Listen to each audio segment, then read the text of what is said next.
In the 1980s, the space shuttle is the new, exciting chapter in space travel. Then Challenger explodes. This is the story of that flight, the human story behind a technological disaster. Krista McAuliffe, a teacher, will be the first ordinary citizen in space. Roger Beaujolais, an engineer, knows Challenger has a problem and tries to stop the launch. You! Listen to me, now! And Richard Feynman, an eccentric genius, is part of the commission that investigates the Challenger disaster. Challenger puts the entire space program itself on trial and casts a long shadow over one of man's greatest dreams, the conquest of space.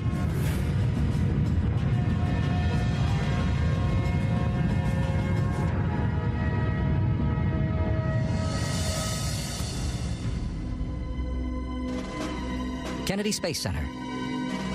Space Shuttle Challenger prepares to launch into a cold winter sky. Minus 10, 9, 8, 7, 6. We have main engine start. 4, 3, 2, 1, and liftoff.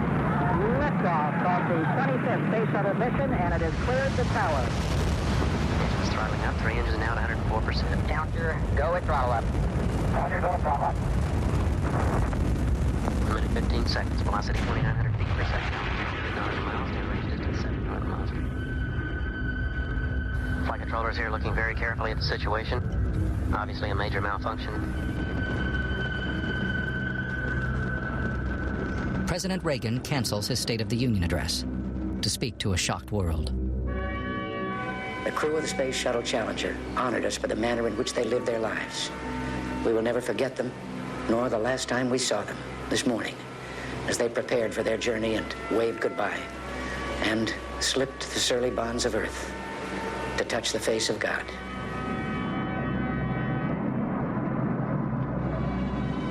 The loss of Challenger leaves the country in mourning. 7 astronauts are dead.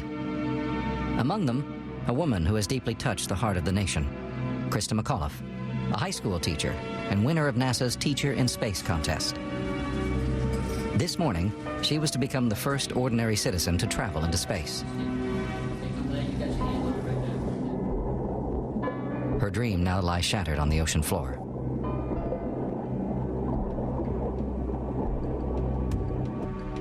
The shuttle is the most complex machine ever built. It has over 2 million separate components. It is now essential to find out exactly which of its thousands of systems catastrophically failed.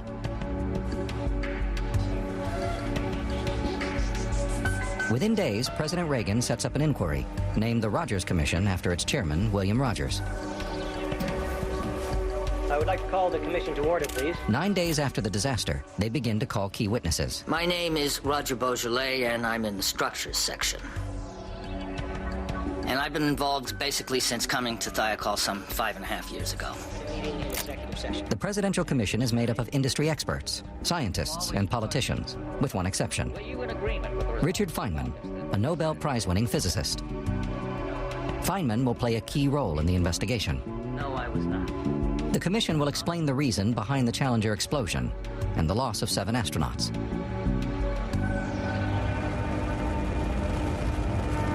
The story of the Challenger mission starts almost 2 years before launch in the town of Concord, New Hampshire.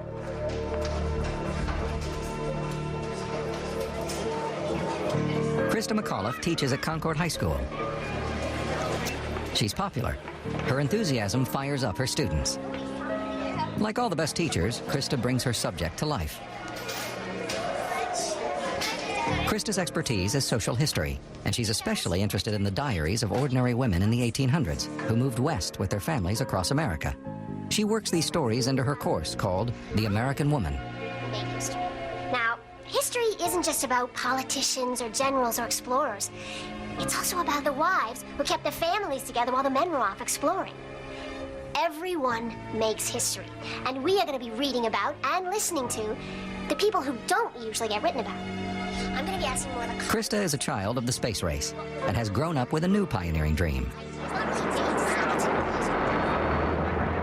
When she was just 13, she witnessed John Glenn, the first American to orbit the Earth. She's been fascinated with space ever since.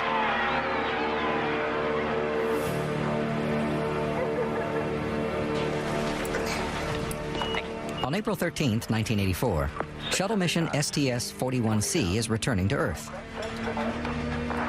That morning, Krista's family notices she's more interested in the newscast than breakfast. For Krista's generation, space is still a dream. So far, no civilians have gone into space. Perhaps for her young children, Scott and Caroline, space travel will eventually be a reality. NASA's stated aim is that the space shuttle will make space travel routine. So far, it has only been for an elite corps of professional astronauts.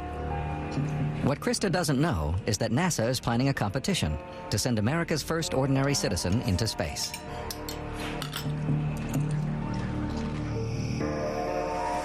The announcement comes 4 months later, when Krista and her husband Steve stop for some burgers on their way home. Here we go. Don't say I never buy you dinner. Why do they only ever serve finger foods at these formal things? Well, I won't drag you along next time. You can't turn out without your wife. Well, I know you don't like these things. Well, you do the same for me. A radio announcement catches her attention. Today I'm directing NASA to begin a search in all of our elementary and secondary schools and to choose as the first citizen passenger in the history of our space program, one of America's finest, a teacher. Oh, I was thinking we could get away this weekend. Go to the coast. Yeah. Yeah, sure. That was pretty interesting when you said teacher in space. It's too bad I don't know any teachers.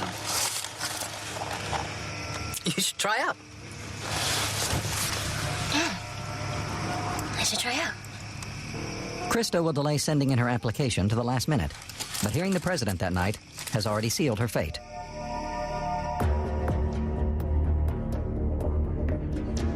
The space shuttle program is in full swing. 1 year from now, NASA plans to launch Challenger. At the engineering plant of Morton Thiokol, a NASA contractor in Utah, Roger Beaujolais and his colleagues watch as Discovery mission STS-51C come safely back to Earth. The engineers that work on the shuttle know that it is not a perfect machine. Like any new technology, it has problems, from cracks in turbine blades to faulty heat exchangers. Good.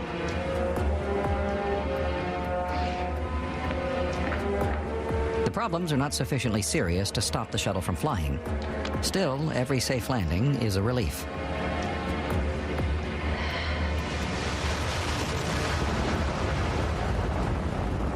Morton Thiokol manufactures the solid rocket boosters for NASA.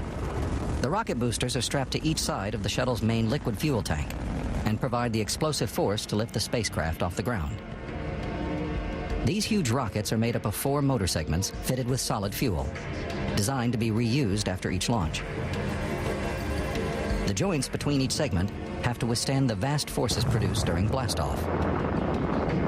Each segment is sealed against the next segment with 2 rubber seals, called O-rings. For the rocket boosters to work, the joints have to function perfectly. Part of Roger Beaujolais' job is to make sure they do. 3 days after mission STS-51C lands, Beaujolais starts his inspection of the joints on the returned rocket booster segments. Even 20 years later, the surprise at what he found that day is still vivid in his mind. I went around, and on the first booster, I found on one of the joints hot gas, massive amount of hot gas from propulsion had actually compromised the primary O-ring. So I thought, my God, we came within about 8 or 10 seconds of failure.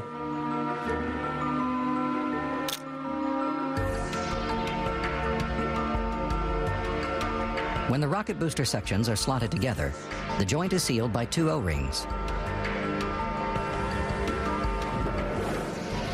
The O-rings are designed to form a seal against the superheated rocket exhaust gases that are produced at incredible pressure during launch. The first O-ring should do the job.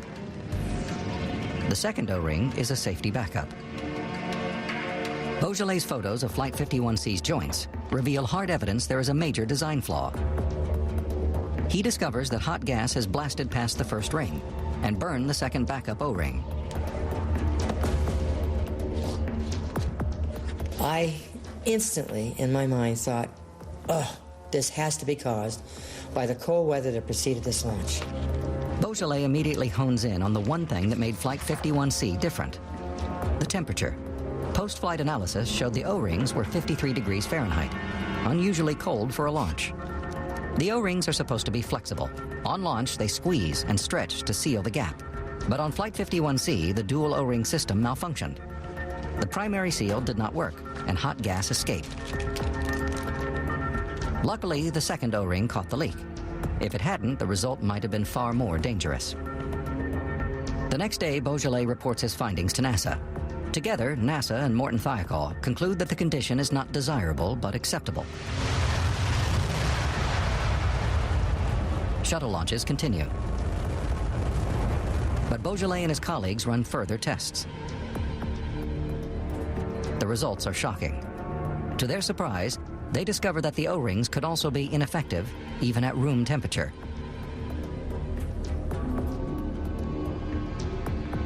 Beaujolais takes his findings to his boss. When we went to our manager, who was my boss, and told him about this, he said this material was too sensitive to release to anybody, so he kept it secret. Do you have any idea? You have any idea what that does to somebody who's trying to put flight safety first and foremost on the program, and to have a manager do that to you? Throughout 1985, NASA has a very ambitious launch schedule. Flight 51C is the first of 9 planned launches, and the pressure is on to keep the shuttle flying. Any delays would ultimately cost money, and jobs were at stake. They didn't want to hear because I believe they wanted to ensure for the company they would get the follow-on contract that was in negotiations with NASA at that point in time. That contract was worth over $1 billion. As the weeks pass, Beaujolais' frustration at the lack of action continues to eat away at him. Bob, did you read my memo?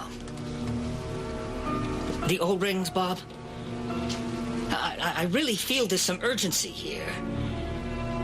Well, the erosion was pretty bad after the last flight. Right, Bob. Right. I'll leave it with you. While Beaujolais struggles to be heard, NASA has already announced the crew for the Challenger flight, scheduled to launch in January 1986. The Challenger commander is shuttle veteran Dick Scobie.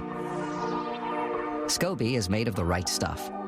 He rose up the ranks in the Air Force to become a test pilot before joining NASA in 1978. He is a career astronaut and first flew the shuttle in 1984. The Challenger mission will be his first time as commander. His widow June remembers his excitement. Dick came home with such joy to say, they've announced the crew for Flight 51L, and I'm named the commander. It was a big celebration. I think we opened a bottle of champagne that night and celebrated.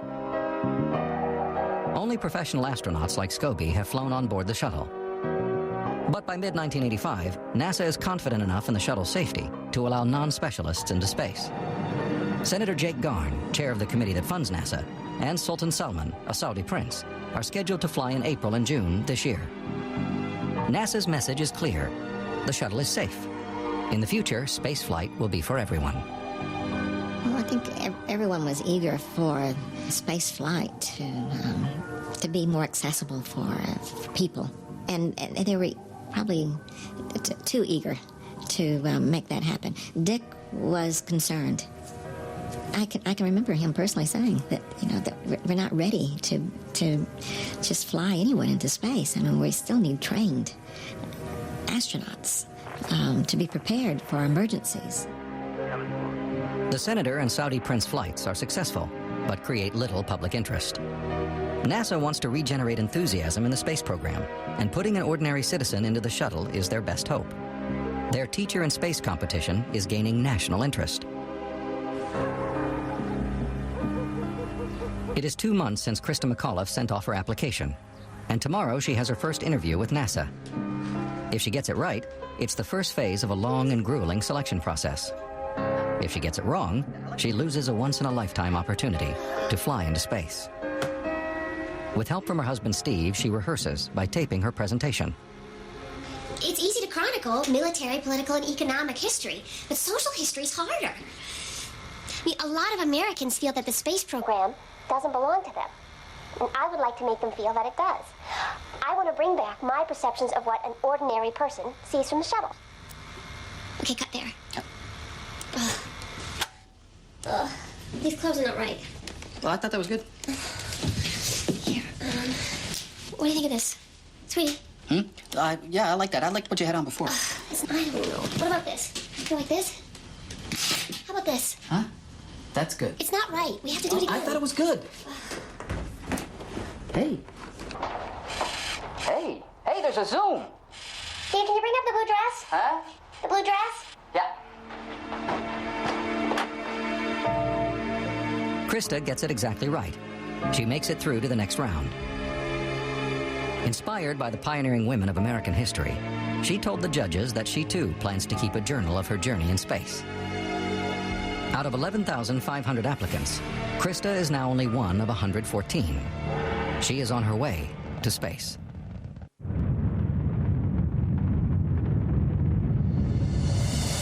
The shuttle is the most complex machine ever built, but even NASA admits its design was compromised. NASA needed a successor to the Apollo program, a machine that was more flexible and cheaper. The Apollo program cost $25 billion, the equivalent of $135 billion today. About $11 billion per launch. Each rocket was custom built for one launch only, then discarded in pieces as its cargo climbed into orbit. NASA needed to reduce costs due to budget cuts in the 1970s. Their answer was the Space Shuttle, a reusable, small, light vehicle that could land like a plane. Then, to secure additional funding, NASA adapted the design for the Air Force and built a machine capable of carrying satellites.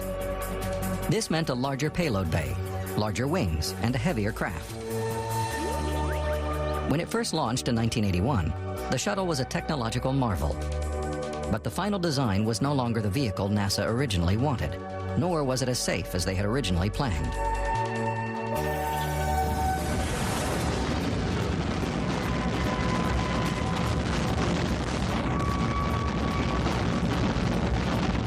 The increased size requires the shuttle to be positioned alongside the solid rocket boosters, instead of above.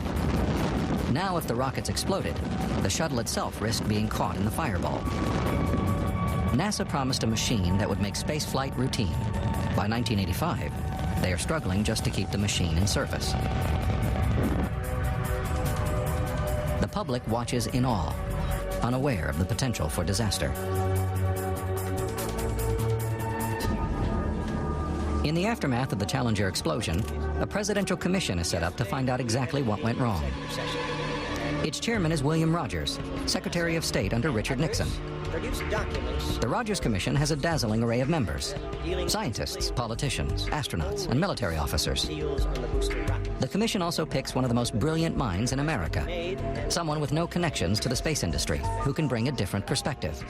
Richard Feynman. Different aspects of nature are really different aspects of the same thing. That all the phenomena that you see, the great variety of different things, can all be explained, perhaps, as different aspects of some underlying business or some underlying laws or some underlying simplicity. Richard Feynman was involved in the development of the atom bomb and won the Nobel Prize for Physics. He's known as a free thinker, an intellectual maverick, a genius with a sharp sense of humor and a love of bongo drums. He's also undergoing treatment for cancer.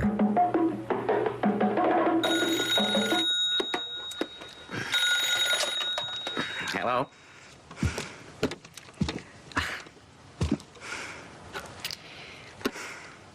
Now, I've told you, Bill. I've spent a lifetime avoiding Washington, so right now my answer would have to be no thanks. I'll consider what you said, but I really do think you should approach somebody else. Goodbye.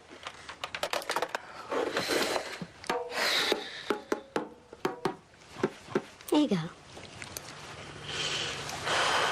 Who was that? Do you remember an old student of mine, Bill Graham? No. Well, apparently he's now the deputy administrator for NASA.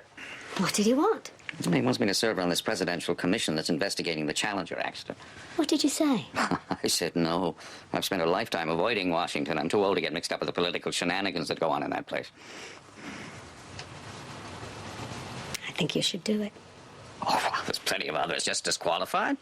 There may not be anything, but if there is, you'll find it.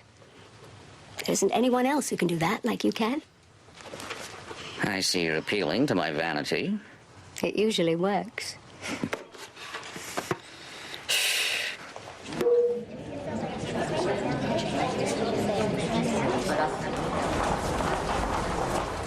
caused the accident, Professor? Oh, there are all sorts of ideas flying around. I wouldn't like to speculate. What do you think you can bring to this inquiry?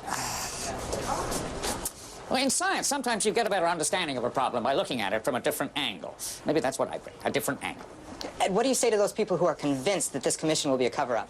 Listen, I was talking to a bunch of rocket engineers the other day, and they were discussing a certain problem. They described this problem as being a pressure-induced vorticity oscillation. I said, do you mean a whistle? They said, yeah, a whistle. It's not the cover-up we have to fear. It's the truth obscured by arcane language. Well, maybe that's where I bring an edge. I'm not bamboozled by the language of science.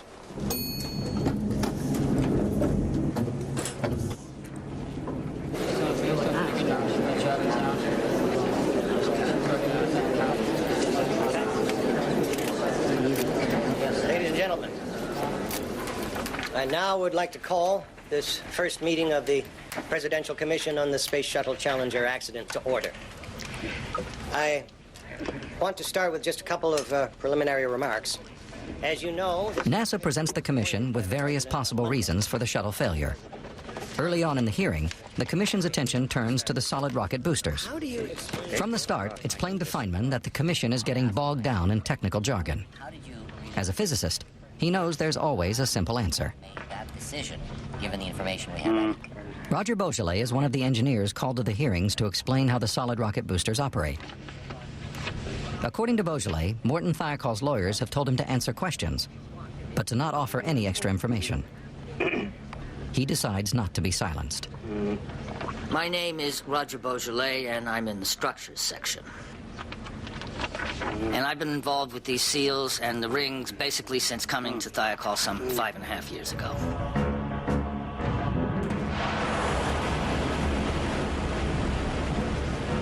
NASA and Morton Thiokol already suspect that the solid rocket boosters are somehow to blame.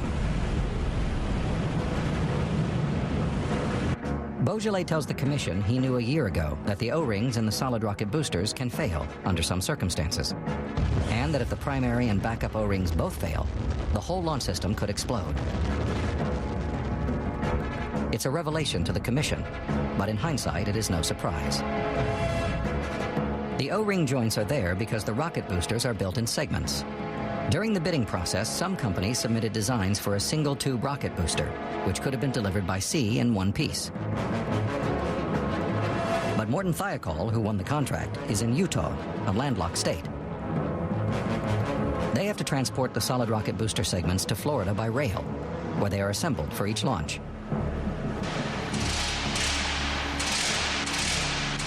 Making the rocket booster in segments creates its weakest link. The joints have to be gas-tight. If any of the seals leak, superheated rocket exhaust will escape, potentially causing a catastrophic explosion. This problem has escalated so badly in the eyes of everyone, especially our customer, NASA, that if we do not secure a timely solution, we stand in danger of having our competitors solve our problem.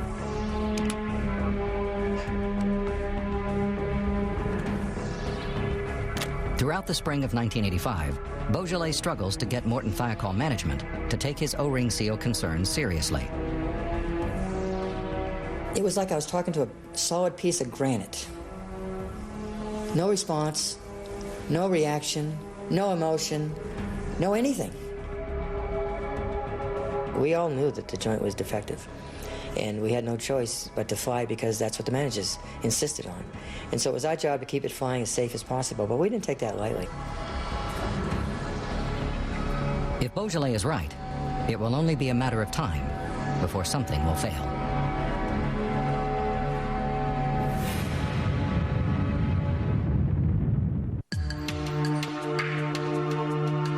Each shuttle is engineered with a precision that pushes the limits of the possible.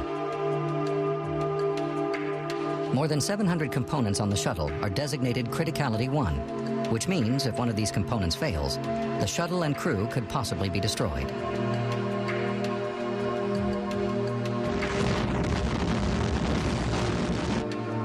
The engineers know that it is still an experimental machine.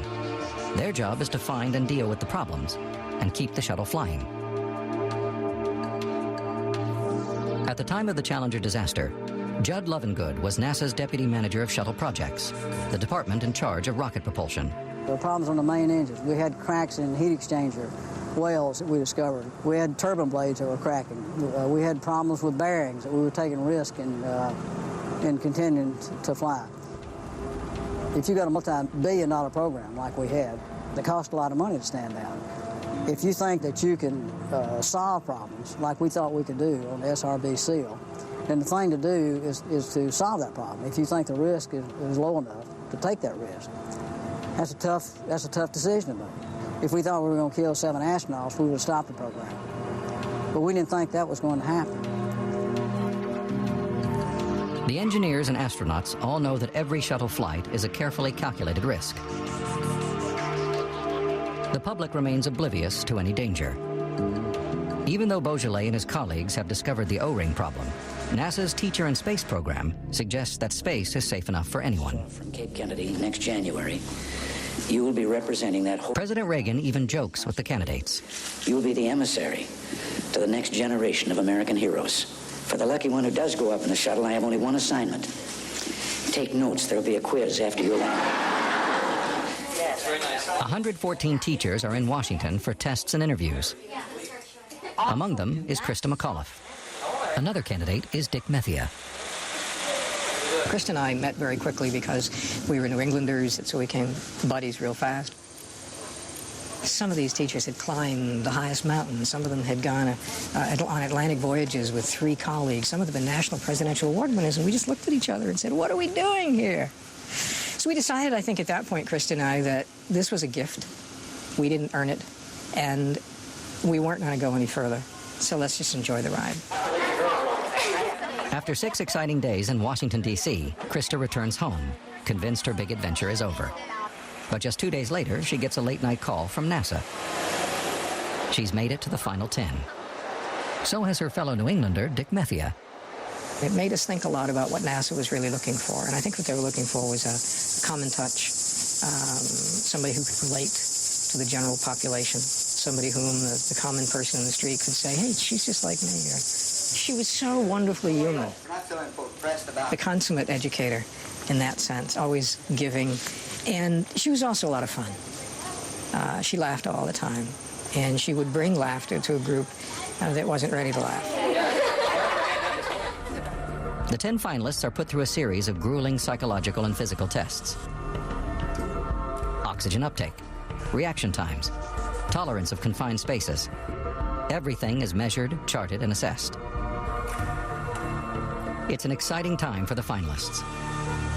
NASA will choose one of them for the adventure of a lifetime. But Dick Scobie, Challenger's commander, is concerned. He knows this is more than an adventure. He fears the teachers do not understand the risk. It was not an airliner to fly passengers in space, and he knew full well that Public Affairs Office for NASA was involved in putting a smile on all of this spaceflight opportunities. So when I saw Dick's concern, I asked him if it wouldn't make him feel better to talk to the teachers, the finalists, the 10 finalists. And he had already been thinking that that would be the important thing to do. The real dangers of spaceflight hit home when Commander Scobie gives a talk to the final 10 candidates. He came in wearing his workaday flight outfit, and he regaled us with wonderful stories about what life was like in microgravity. And then there was a pause, and he said, but remember that when you're strapped into the crew cabin, you're sitting on a ton of fireworks.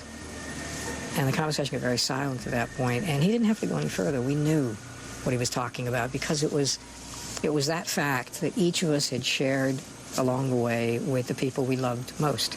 And it was the thing that frightened them most. Scobie tells them the stark truth, that space travel is dangerous. During the Presidential Commission, Richard Feynman discovers that the managers at NASA claim the odds of a shuttle failure are 1 in 100,000. Engineers like Roger Beaujolais put the risk at more like 1 in 100. The figures are guesses. The engineers are working with new, untested technology. Each launch is a risk. The commission finds that human judgment was just as critical as any technical failure. They discover the night before the launch, there was a desperate struggle to stop Challenger from taking off.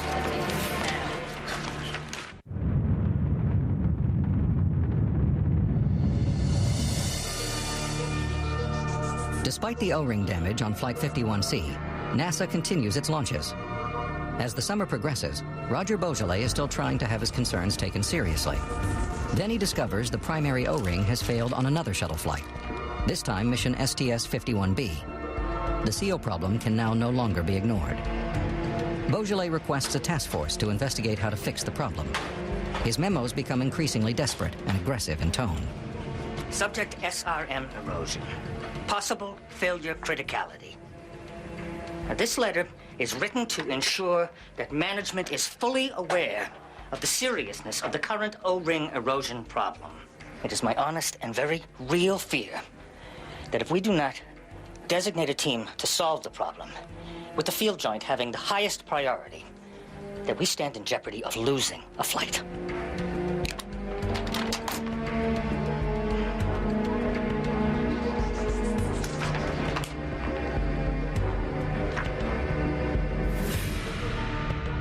We were writing these memos to try and start a little flame underneath it, to be able to get something done, because we were concerned. We were extremely concerned.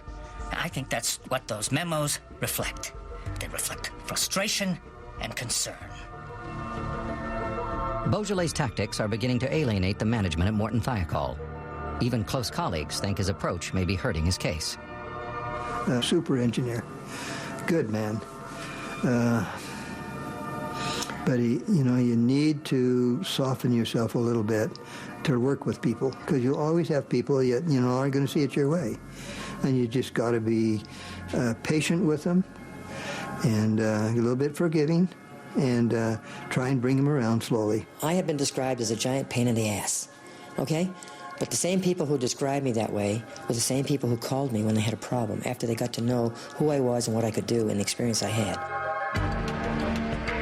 On July 19th, 1985, Beaujolais gets some good news.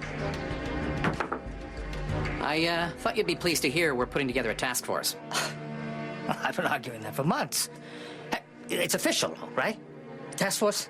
Official? Leave it with me. Finally, he believes he can do something about the O-rings.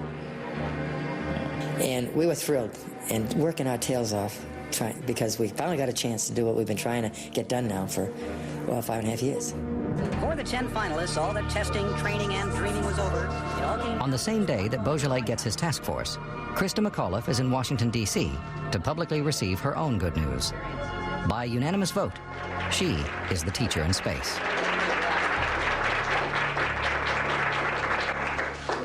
It's not often that a teacher is at a loss for words. I know my students wouldn't think so. I've made 9 wonderful friends over the last 2 weeks. When that shuttle goes, they might be one body. But there's going to be 10 souls that I'm taking with me. Thank you. That was quintessentially Krista. Again, thinking really in that moment of her greatest triumph. Her thoughts were about us, and she was really special in that way. It's the start of an amazing experience. Soon, Krista will train alongside Challenger's crew for the journey into space. The problem with the O-rings has still not been resolved. A few weeks later, Beaujolais' excitement with the task force is crushed. 1 month, one lousy month later, we all realized that we had no power, no authority, no resources, and no management support. Well, how in the heck can you get anything done if you don't have any of those items that I just mentioned? You can't. And the frustration was just absolutely going up minute by minute, day by day. Here we go. 2 months after her selection, Krista is about to leave home to start 4 months of training at NASA. Hey, Marge, you haven't had a chance to tell... Since becoming the teacher in space, her life has changed completely. Overnight, Krista has become a national celebrity. Her hometown of Concord shares her excitement. Many well-wishers turn out to celebrate with her. Now, being the teacher in space is a reality. Her new life as an astronaut is about to begin. It's time to leave her family in New Hampshire. Oh, thank you so much. Thank you so much. Krista, I think maybe you should go talk to Scotty. I think he misses his mommy already. Yeah. Hey, Carolyn, come with Poppy. Big swinging. Oh, my goodness, somebody's getting big. Could that be you? Oh.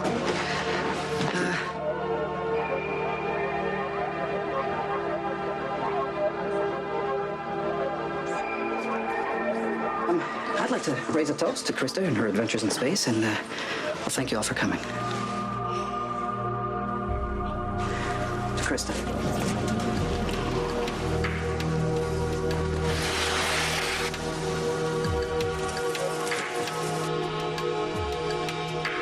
Challenger's crew consists of Dick Scobie, Krista McAuliffe, pilot Michael Smith, and mission specialists Ellison Onizuka, Judith Resnick, Ronald McNair, and payload specialist Greg Jarvis.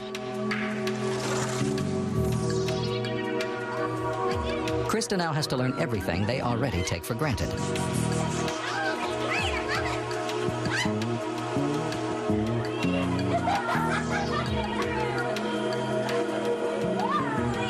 Despite missing her family, she enjoys every minute of her training. And Krista was very lighthearted most of the time, but she did take it very seriously.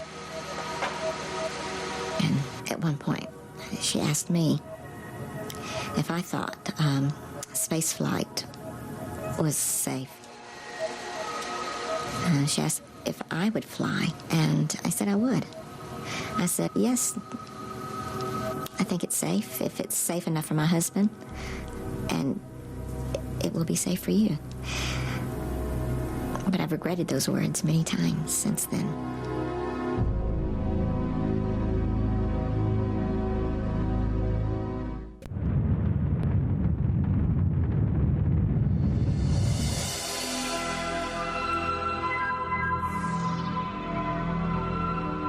By late January, NASA has already postponed the Challenger mission several times. The first launch attempt is now scheduled for Sunday, January 26th, 3 days from now. The crew arrives at Cape Canaveral from their base in Houston to enjoy a traditional pre-launch beach party. Before every launch, the families all come together at a beach house, and we all have a picnic dinner together. But it was a bit cool, and Dick wanted to walk along the beach. So we walked out and to the left toward the orbiter that was ready for launch. And it was glistening in the sunlight. It was beautiful.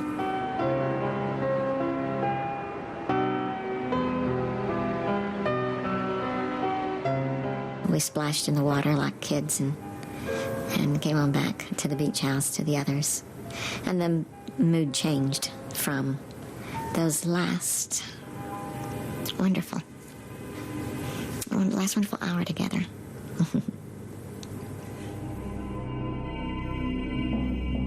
The night before the Sunday launch, thunderstorms hit the area. NASA cancels the flight and reschedules for Monday. By now, Krista is beginning to feel the strain. Raindrops keep falling on my head. On Sunday evening, both she and Greg Jarvis are having trouble sleeping. They find 2 bikes and kill some time. Greg Jarvis is an aerospace engineer with Hughes Aircraft and Space. They are both rookies. Had the weather not turned bad, they would already be in space.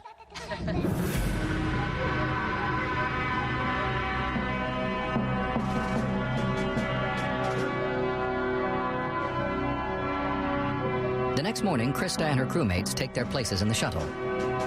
Now there is a new problem with the external handle used to lock the access hatch. Countdown is halted while engineers assess the situation. The handle is jammed. We got a problem on removing one of the screws on the milk stool. It appears it might have to be drilled out. After 2.5 hours, the technical crew have to use a hacksaw to cut away the handle. They are ready to go, but they have lost precious time. The wind is now too strong. At 12:36 p.m. Eastern Standard Time, NASA scrubs the launch. The news reporters We're blasting NASA for not being able to get a flight off on schedule, to launch a flight. And even though the crew wasn't responsible for launch dates and times, they took the negative comments very personal. They had a lot of pride in their mission, and they wanted it to be successful.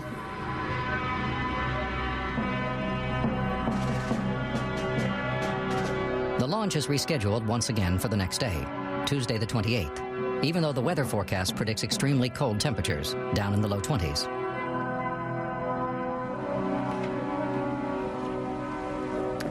I first heard about the cold temperatures prior to the launch at 1 o'clock on the day before the launch. And from past experience, it just concerned me terribly. And so we began to question the feasibility of launching at such a low temperature. And we spent the rest of the day raising these questions. And the O-ring was your concern? Yes. The launch is less than 24 hours away. NASA can cancel the mission at any time if the engineers think it is too dangerous. The temperature the next day is predicted to be more than 10 below freezing. A shuttle has never launched in temperatures so low before. A decision to fly or not has to be made. With just hours to go, Roger Beaujolais is part of a desperate attempt to try and stop the launch.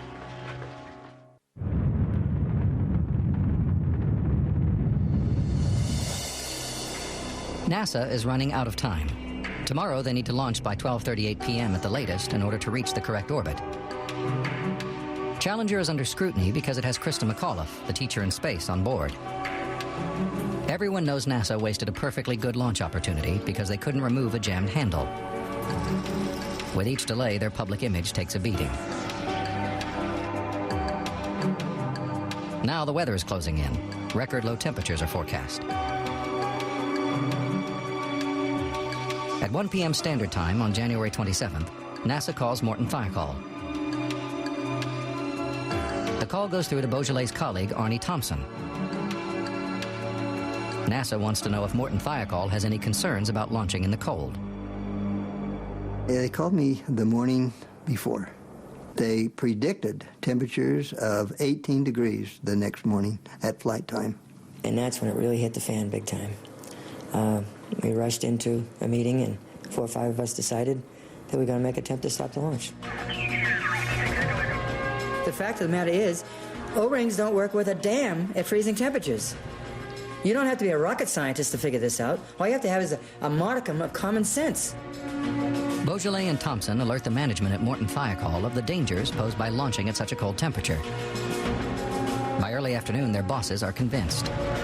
They get on the phone with NASA to voice their concerns. Morton Thiokol recommends against launching. But NASA is reluctant to abort again unless there is hard evidence. They need proof and want to scrutinize Morton Thiokol's O-ring data before calling it off. A conference call between Morton Thiokol and NASA is planned for 8:15 p.m. Eastern Standard Time.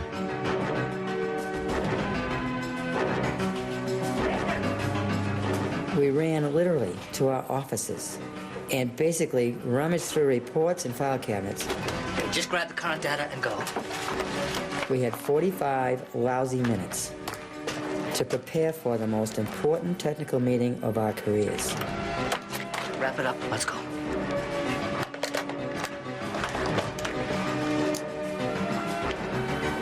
It was now quitting time. Everybody left. We were on our own.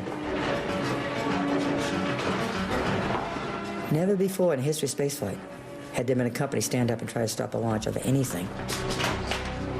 I'm talking about unmanned as well as manned. Nobody, no company has ever done that.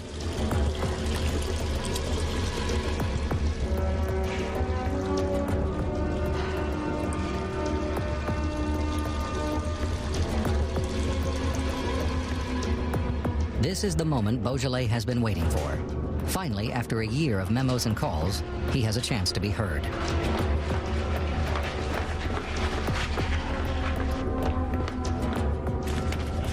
As they gather in the meeting room, the Morton Thiokol team are confident they will be able to stop the launch. Yes. They know NASA would not go against a contractor's recommendation. By 8:45 p.m., the call from NASA is connected. Kennedy Space Center is responsible for all launches. Larry Malloy is NASA's manager of the Solid Rocket Booster Project. The Marshall Space Flight Center in Alabama is responsible for all rocket and engine systems. Leading the team is Deputy Director of Science and Engineering, George Hardy. The management team in Morton Thiokol is Senior Vice President Gerald Mason. Joe Kilminster, Vice President of the Space Booster Program. And Robert Lund, Morton Thiokol's Vice President of Engineering. By the time the teleconference starts, launch is just 13 hours away. The success of this mission and the lives of the 7 astronauts hang on one simple question. How will the O-rings react to the cold temperatures predicted for launch the next morning? At low temperatures, the O-rings are not so elastic. They won't seal properly. It'll be like putting a brick into a crack versus a sponge. The grease, too, will be affected. It will be thicker and not as slick. We will have a higher O-ring actuation time, and if that happens, we will approach the threshold of secondary seal pressurization capability. So we have a situation where neither the primary seal nor the secondary seal will function. After half an hour, the presentation is finished, and spirits among the engineers at Morton Thiokol are high. I'm a little confused by your presentation, Thiokol. You're telling me that we can't launch under 53 degrees, yet your own data suggests that you had blow-by on the O-rings when we launched at 75 degrees. The blow-by was definitely worse at the lower temperature. Then Malloy asked for Morton Thiokol's launch recommendation. Their decision comes down to Joe Kilminster. I have maximum of 10% confidence that he's going to stand by what we went into the meeting with, and that was everybody was totally supportive of not launching. And much to my surprise, Kilminster answers and says, So I guess our conclusions are that we should not fly outside of our database, which is 53 degrees. And metaphorically inside of my body, I went, yes! And I was absolutely on top of the world. That lasted for about 10 seconds.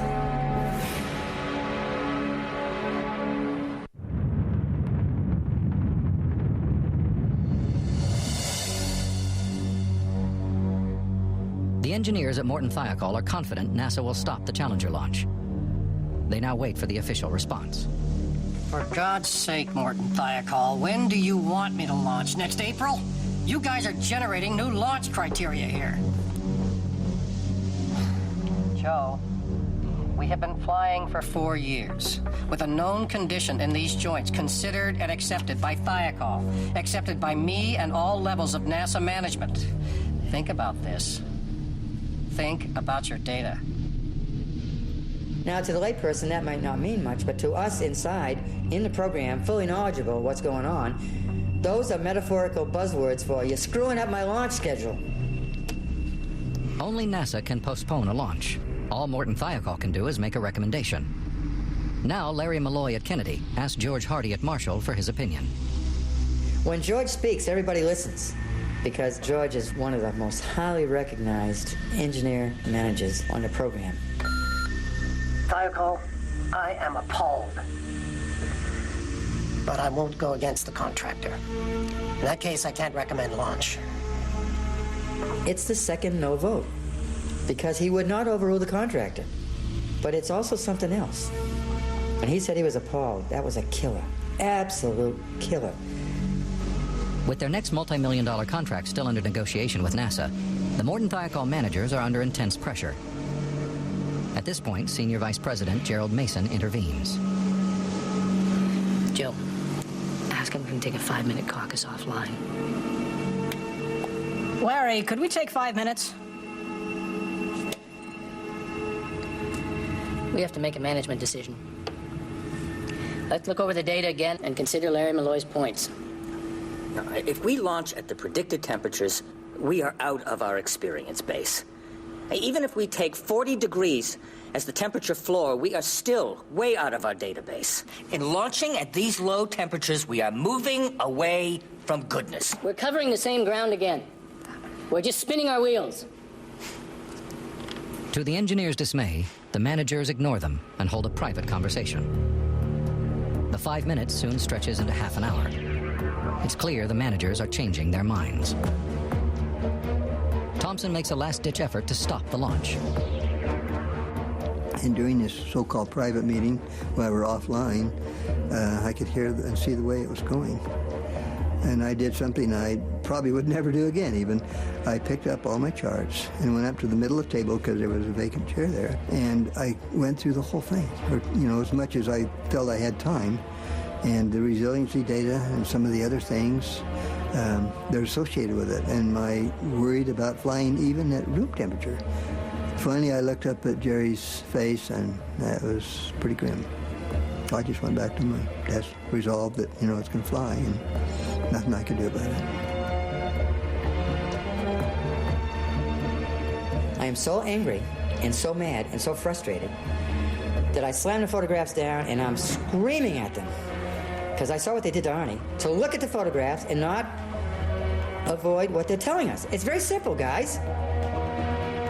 The lower the temperature, the more hot gas gets past the joint, as you see in this photograph of the January 1985 flight. I got the same identical treatment as Arnie got. And so I angrily picked up the photographs and returned to my position at the table. And I basically put my head down on my arms, and I was so close to losing it. Let's take a vote. Do we recommend a launch? Joe?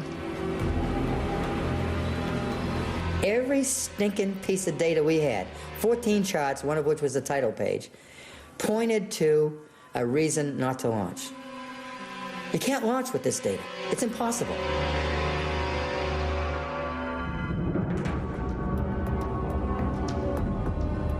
I think it's all right. The vice president of engineering is on the fence, and now he's being pressured to change his mind. Bob, you have to take off your engineering hat and put on your management hat.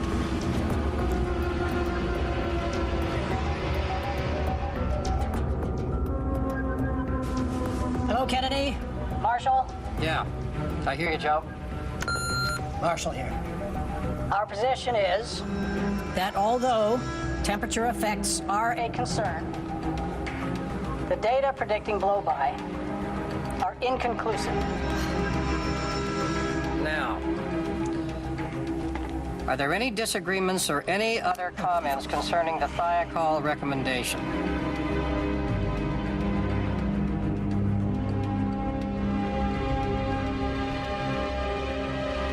The pressure is intense. No one raises any objections, not even Beaujolais. At NASA, the silence means go for launch. Well, when you're in a meeting like that, and the question is posed whether anybody disagrees with the decision to launch, and nobody disagrees, then that means that everybody agrees. If anybody had been against launching, they should have spoken up. Since they didn't, they tacitly agreed to launch. And I don't care what they say today and what they've been saying for the last 20 years, they agreed to launch. The probability of failure, you know, was there, but it hadn't failed yet. So it's easy to say, once you failed, why didn't you do this or didn't do that? I think, but I guess my feelings were, and I hadn't thought about it, but that, you know, I had said what I had to say to my management, and that's where it maybe should end. Now, an afterthought, you know, maybe I should have got up and screamed at him.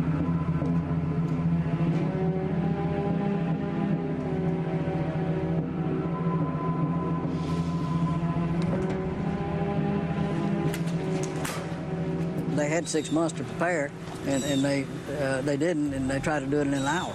And I really regret the decision being made.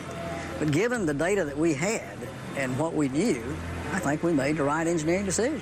When I opened the door from the garage to my house in Willard, the first thing that my wife said to me is, "What's wrong?" I said, "Oh, nothing, honey." I said, "I had a great day.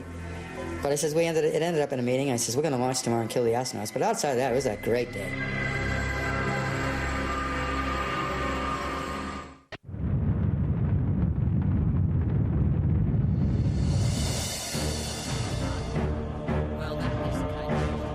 As the Presidential Commission progresses, Richard Feynman is shocked to discover that NASA knew about problems with the O-ring seals. They learn their performance in the cold is a major concern. Then the weekend after the start of the commission, the New York Times breaks the story. The next day, a closed session is called to investigate the allegations. It just concerned me terribly. And the O-ring was your concern? Yes. Feynman and his colleagues learn of the teleconference the night before launch between NASA and Morton Thiokol, and that the engineers' concerns were overruled. They start to piece the evidence together. It soon becomes clear that the engineers warned about the extreme low temperatures and wanted to postpone the launch. Feynman is determined to get to the bottom of what happened. The commission focuses on the decisions made the night before the disaster. First, Feynman questions Robert Lund, the chief engineer at Morton Thiokol. Could I ask you a question? Could you tell me, sir, the names of your 4 top SEAL experts in order of their ability? Roger Beaujolais, I think, would be first. With Arnie Thompson, I'm not sure who the best is. It's number 1 and 2. Jack Cap, Jerry Burns. Now, let me ask one further question. What is your opinion, Mr. Beaujolais, about the SEALs, about the decision that was made?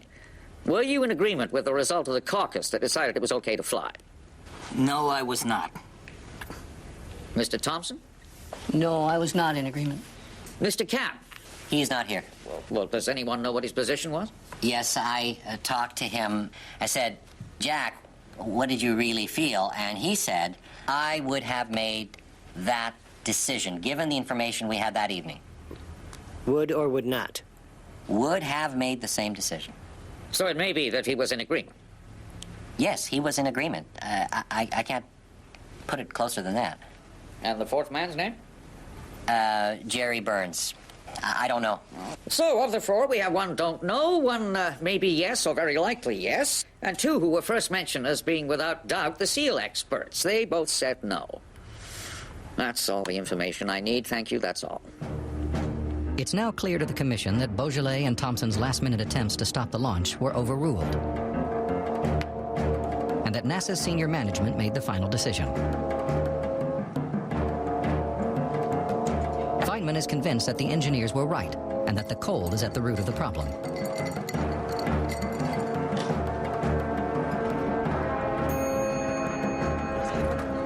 Following the New York Times revelations, the commission is big news. Professor, can I have a minute? Well, I really have to go. It is February 11th, 1986, 2 weeks after the Challenger explosion. In the full glare of the media, Feynman begins hatching a plan to put NASA itself on trial. Could I have a glass of iced water, please? Of course, look at that right away. I would like to call the commission to order, please.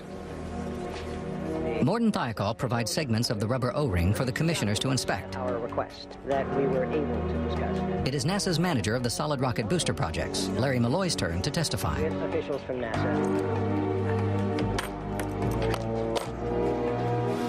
You have a look in your eye that suggests to me you're up to something. Oh, I have a little experiment in mind.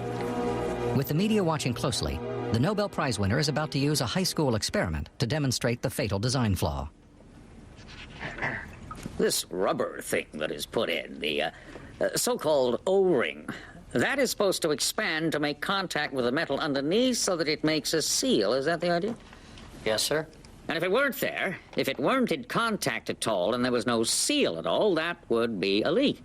Yes, you will always push the putty through because the motor pressure is 900 psi nominally and 1,000 psi at max. And that putty will sustain about 200 psi. Well, now, we couldn't put instead of this some sort of material like lead that when you squash it, it stays?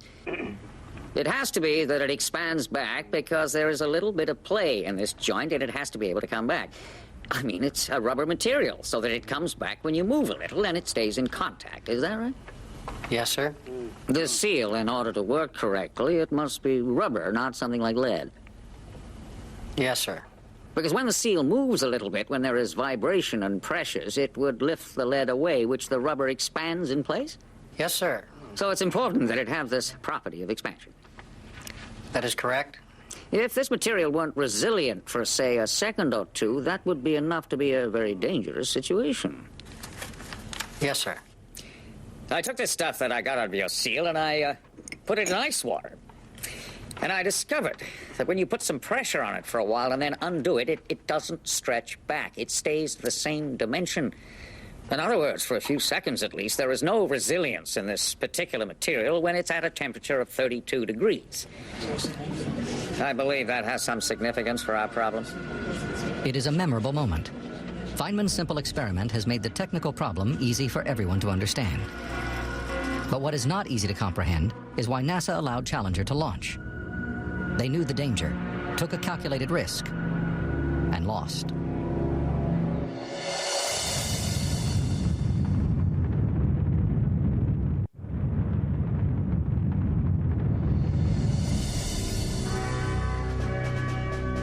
It's the night before launch, and despite the desperate efforts of Roger Boisjoly and Arnie Thompson, Challenger's fate has been sealed. In Utah, there is despair. In Florida, there is only anticipation. At the Kennedy Space Center, Krista McAuliffe says her last goodbye to her husband. Make sure Caroline is ready for the noise. Yeah, no, she knows what to expect. I've walked it through with her.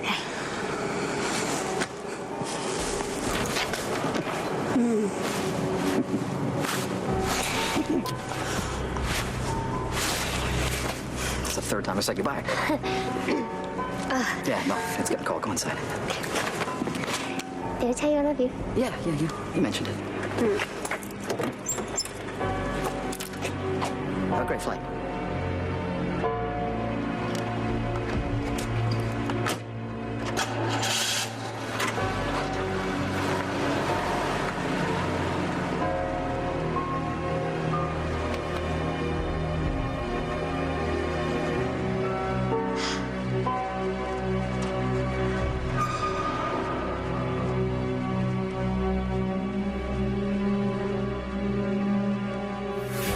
On the launch pad, the temperature is dropping fast. Commander Scobie and the rest of the astronauts don't think they will launch the next morning.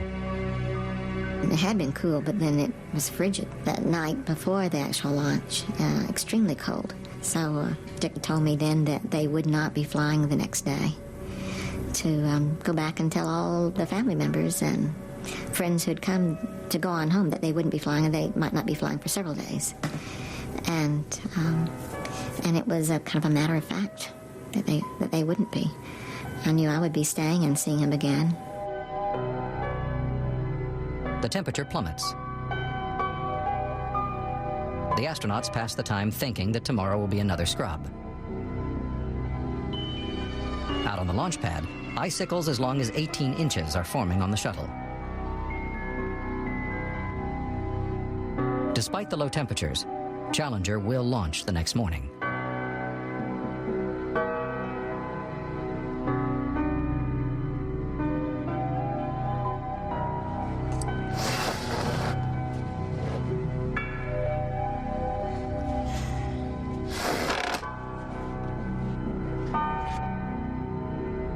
The temperature is 24 degrees. But when Dick Scobie phones his wife, she's astonished to hear that Challenger is go for launch. He was not his usual self. He was not himself. It was not, hey, it's great, see you later, like he often did. It was anxiety in his voice. And so long, babe, I'll see you in a week. Those were his last words to me.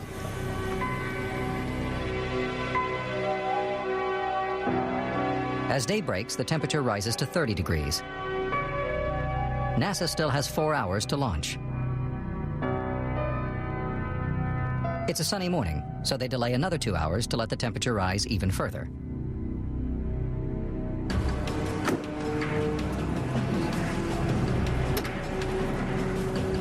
Will Mommy's spaceship make a lot of noise? I know. Just put your hands over your ears like this. See? You can't hear anything now, right? What's she doing? Let's go. Flight crew now. Commander Dick Soap, followed by Mission Specialist G. Resnick, Ron McNair, pilot Mike Smith, followed by Krista McCullough, teacher in space, Ellison Onizuka, and payload specialist Greg Jarvis. Big smiles today. OTC, PLT radio check. PLT, this OTC, I copy you. Bye-bye, Helmy. Okay, got you on. Good morning. Good morning, Mike. We're ready today. Charlie.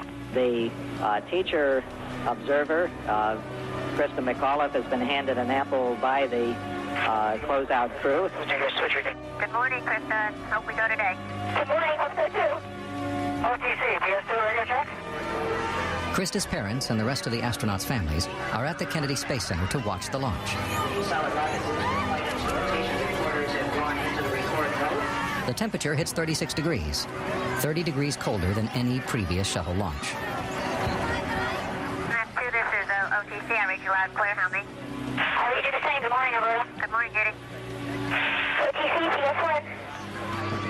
PS1. 2,000 miles away at Morton Thiokol, Beaujolais and his colleagues are also watching. Good morning, Greg. Morning, Alberta. How you doing this morning? I'm not pumpkin today. We're going to go. 30 seconds before liftoff, the onboard computers take over. They make the remaining thousands of decisions. T-minus 16 seconds. Sound suppression water starts. The final countdown begins. T-minus 15 seconds. T-minus 10, 9, 8, 7. 6 seconds before takeoff, the 3 huge engines ignite. We have main engine start. 4, 3, 2, 1. It launched and the air cracked with that 6.5 million pounds of thrust and the ground shook and they were off. Liftoff of the 25th Space Shuttle mission, and it has cleared the tower. Roll program. Roger, roll, Challenger. Good roll program confirmed. Challenger now heading down range. What no one has noticed as the shuttle rises from the launch pad is a puff of black smoke from the lower part of the right-hand booster. Due to the cold conditions, the O-ring has not expanded to seal the gap. Hot gases are leaking. The pressure of the gas has pushed aside the second backup O-ring. I was sitting there, and the vehicle ignites and clears the launch tower, and I turn to Bob and whisper. Looks like we dodged the bullet. Because we had all expected it to blow up in the pad. Because that's what the propellant experts in engineering had told us. Roger, roll program. Roger, roll, Challenger. Roll program confirmed. Challenger now heading down range. Engines beginning throttling down now at 94%.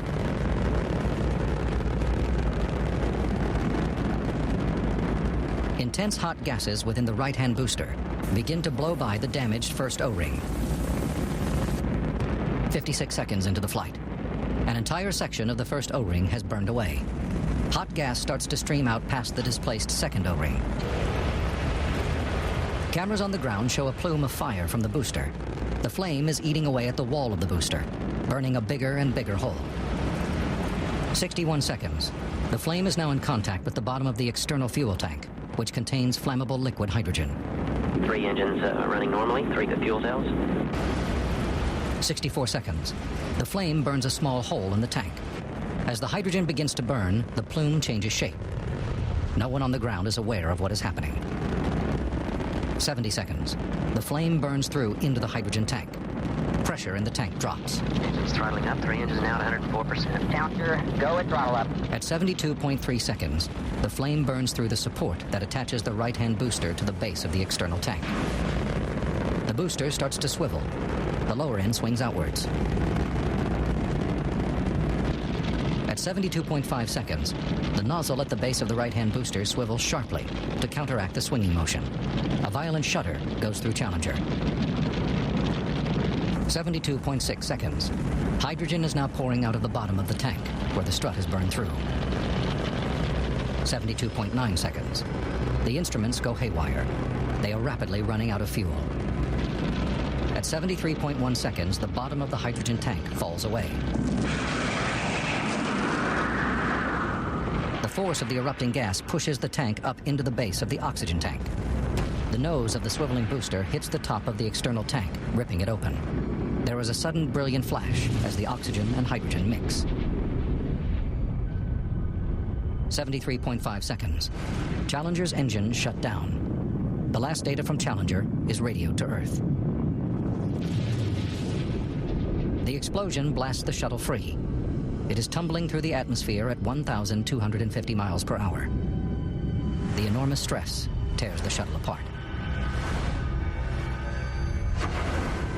The nose section is torn off. It contains the crew cabin and the 7 astronauts. The cabin is still heading upwards, but air resistance is slowing it down. On the ground, people begin to realize what has happened. Something is terribly wrong. And then, all of a sudden, it looked different. And then, it began to shatter in a million pieces. Just like our hearts.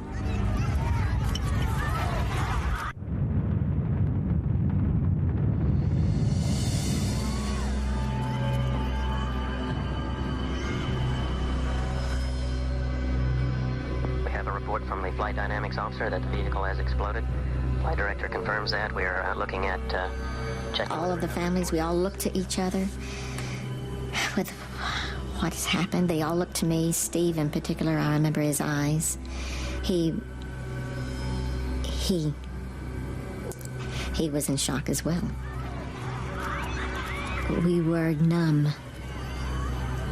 There were no words.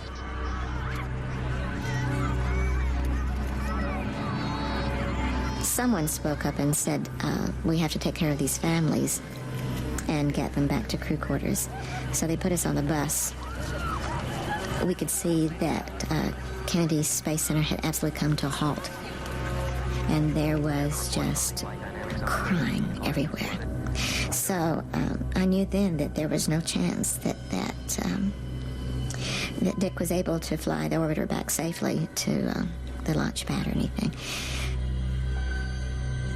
The crew cabin is torn off in the massive explosion. At least 3 of the crew are able to turn on their emergency air supplies.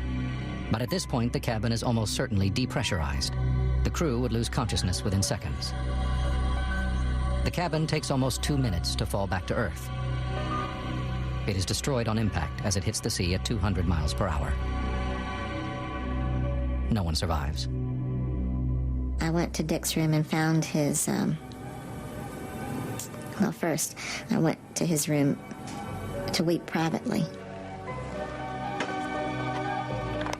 I took Dick's briefcase back out and set it in my lap along with his parents and our children. And it was, why I would do that, I don't know, except that it was so much a part of him, it was always with him.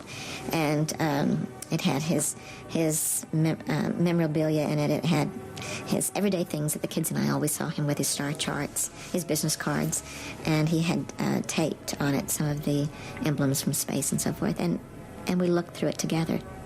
And right on top was a paper in his handwriting that was a message about the pioneer spirit and how important space exploration was. We have whole planets to explore. We have new worlds to build.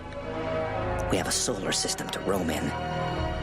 And if only a tiny fraction of the human race reaches out towards space, the work they do there will totally change the lives of all the billions who remain on Earth.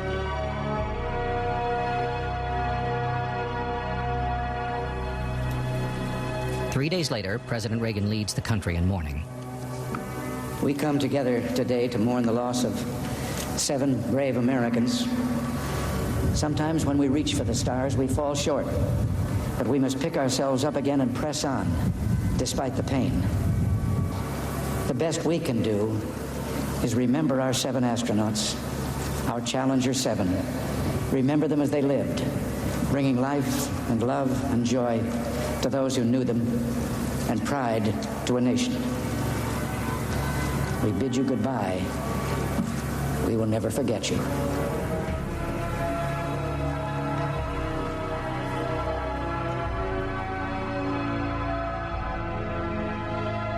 On May 2nd, 1986, the Presidential Commission investigating the Challenger disaster comes to an end.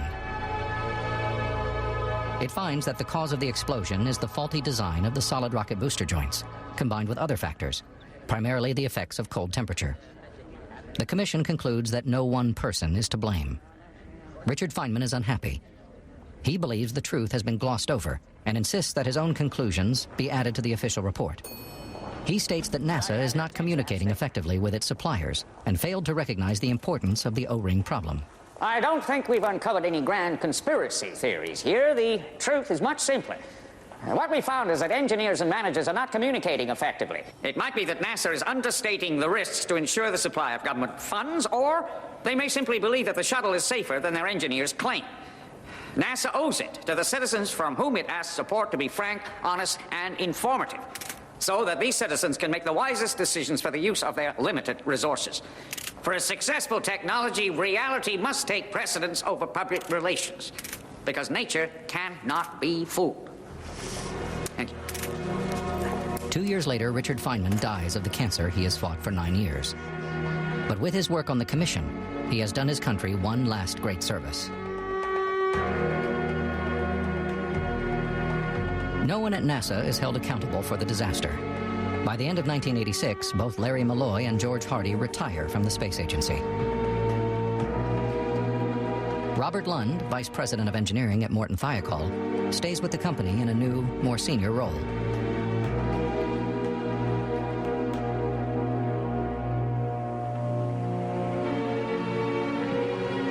Roger Beaujolais' testimony irreparably damages his relationship with his managers and his co-workers. He leaves Morton Thiokol just a few months after the Commission hearings. He never returns. I did nothing wrong. I did everything right along with my colleagues. And we paid a horrific price. And that's unfair. And I would do it again in a heartbeat. In light of the Commission's findings, NASA makes design changes to the shuttle.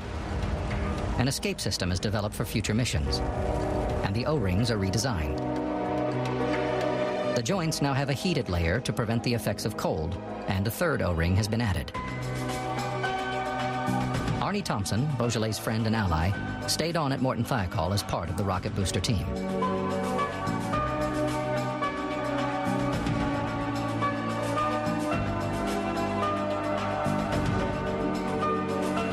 Krista always planned to use her fame to make education a national issue. And her dream lives on today.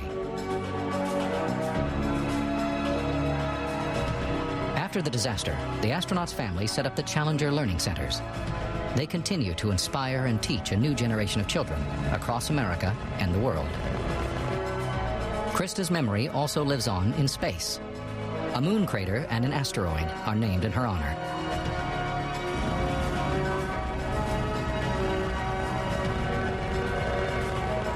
The Challenger disaster almost shattered the dream of space exploration.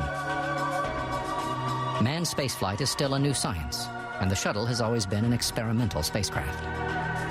But every success and failure increases our knowledge and expertise. In 1963, President Kennedy announced that America would put a man on the moon. He said it was worth pursuing not because it is easy, but because it is hard. Despite tragedies like Challenger, that dream is still alive.